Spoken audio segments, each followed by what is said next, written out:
私は漢字の勉強はだって学生によく言ってます。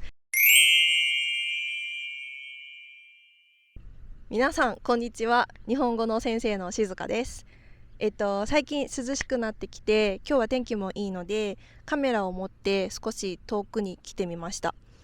10月になってから新しいアニメがたくさん始まって、ヒロアカとか僕のヒーローアカデミアの新しいシーズンとか、スパイファミリーの新しいシーズンとか、いろいろ今見て楽しんでいます。皆さんは最近何をして過ごしていますか？私はアニメが好きなんですけど、私の学生さんもたくさんアニメが好きな人が多い。なんか変だな日本語が。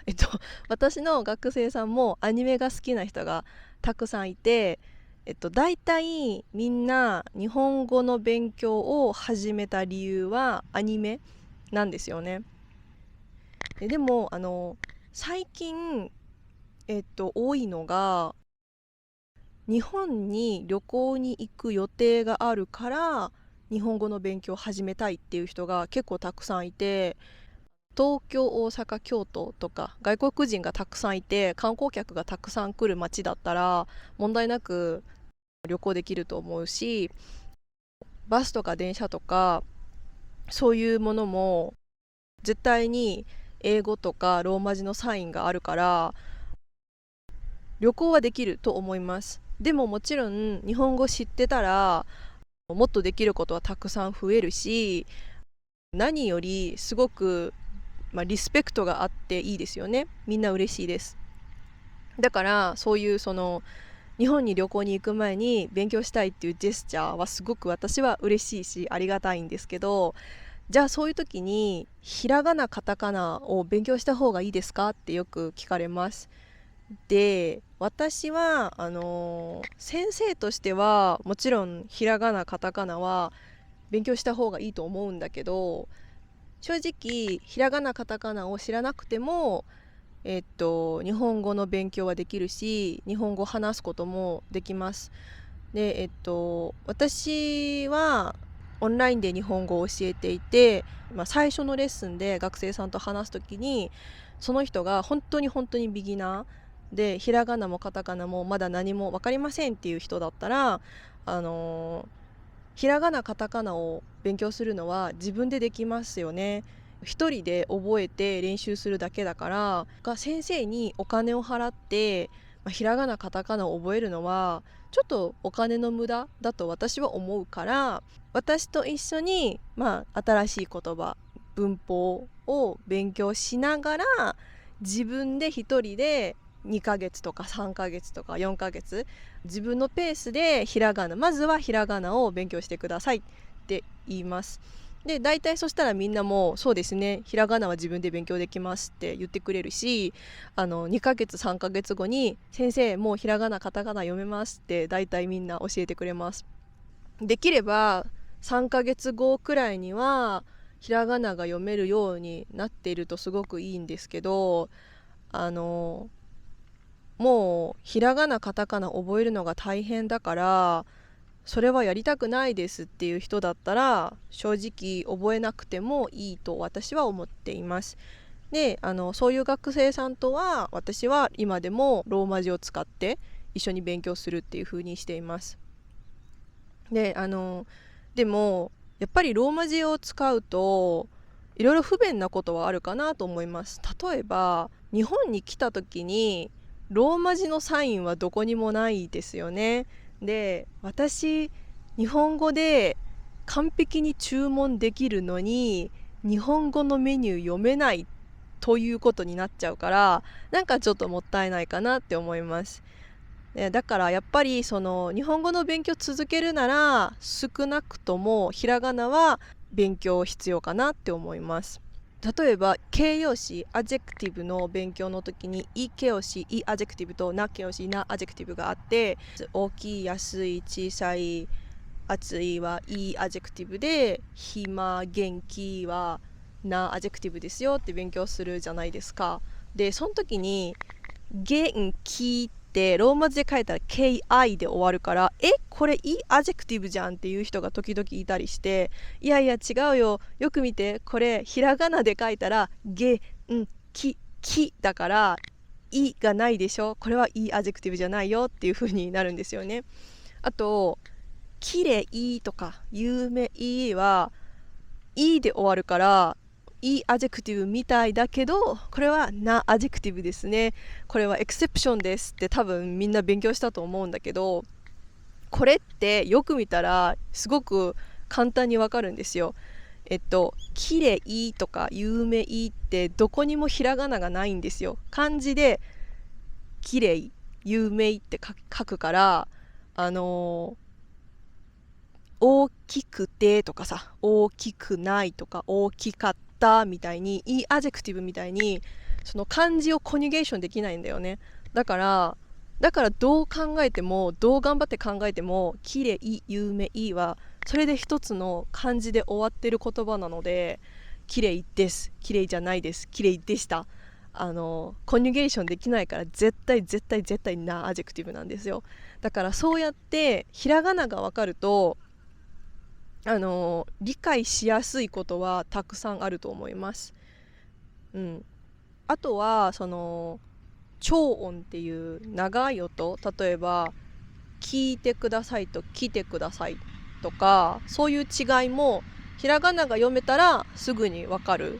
し、発音もよくわかると思います。聞いてください、ここにいがありますね。来てください、来てください、ひらがな2つだけですねってすぐわかります。だからやっぱり最初にひらがなを覚えるのちょっとめんどくさいし、ちょっと大変って思うかもしれないけど、最終的にひらがなが読めた方が勉強が簡単になると思います。あともちろん私たち日本人はひらがな子供の時、赤ちゃんの時に覚えた時、ローマ字使って覚えてないですから、この形はあ、この形はいこの字はう、そうやって覚えてるだけだから、やっぱりそういう意味でもローマ字を使って日本語を覚えるのはちょっとナンセンスかもしれないですね。はい。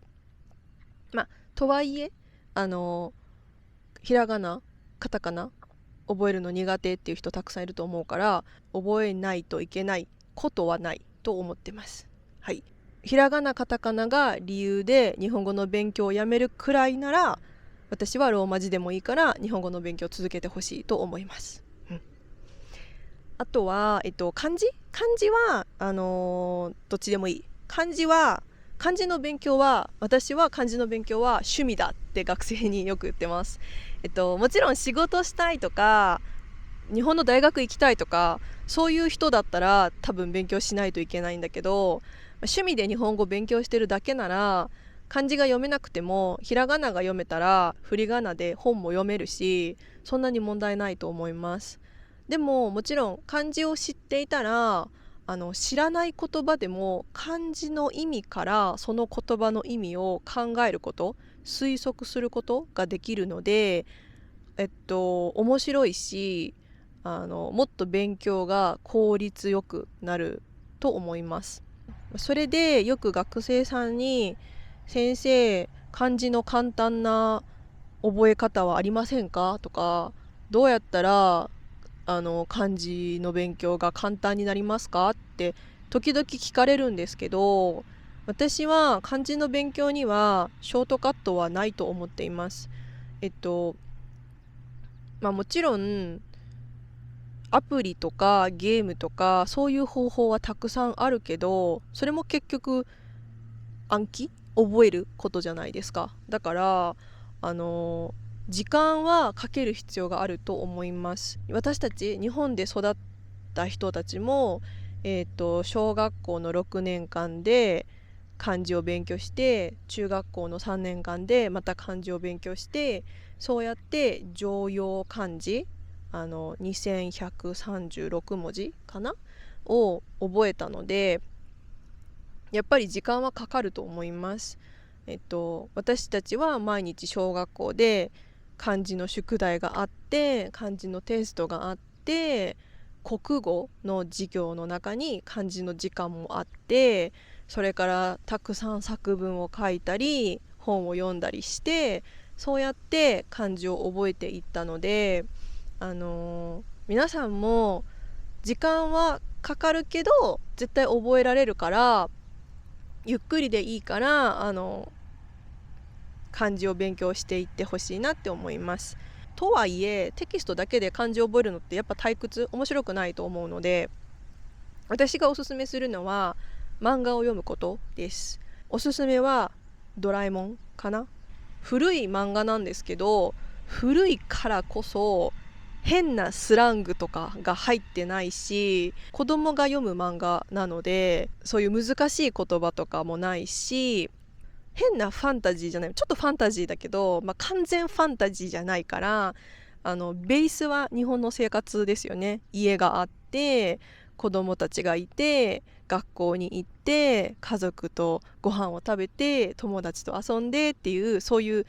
毎日の生活がベースにあるお話なので、領域展開とかそういうその全然使わない日本語が入ってないんですよだから日本の文化も勉強できるし、生活で使う、会話の文法が勉強できるし、で漫画がいいのは絵が絶対にあるからシチュエーションが分かりやすいっていうことですね。だからちょっと文法の意味が分かんなくっても、あ、これは怒ってるんだとか、その怒ってる顔の絵が描いてあるから、あ、これはのび太くんは怒ってるんだとか怒られてるんだとか、そういうのが理解できるので、文法が少し分からなくてもテンポよく読むことができると思います。だから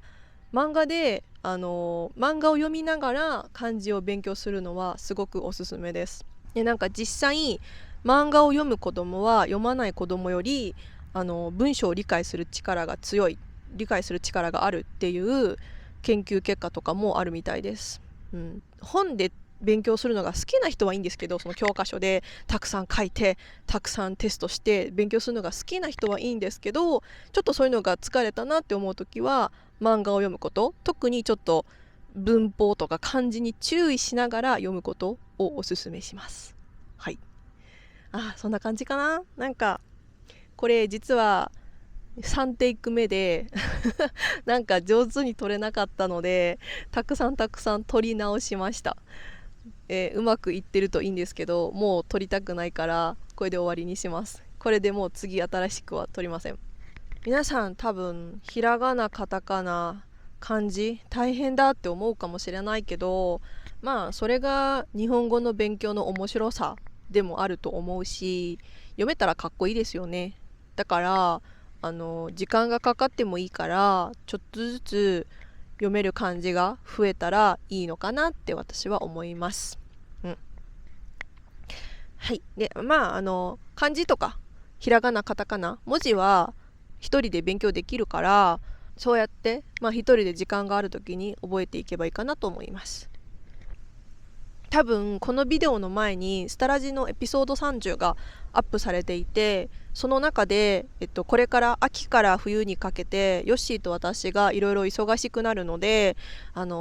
スタラジ毎週アップしてたけどちょっとお休みしながら時々アップしますという話をしていると思います。で私もこうやって一人で暇な時にビデオを撮りたいなと思ってるし、ヨッシーとも時々スタラジ続けたいと思ってるので、ぜひこれからも見てくれたら嬉しいです。ヨッシーは日本語の先生じゃないけど日本人なので、なんかその日本人の考え方とかは話せると思うから、そういうのを、聞きたいっていうことがあればぜひリクエストとかしてもらえたら嬉しいかなと思います。それでは皆さん、今日も最後まで見てくれてありがとうございます。日本語の勉強これからも頑張ってください。何かあったら質問してください。それでは次のビデオで会いましょう。またね。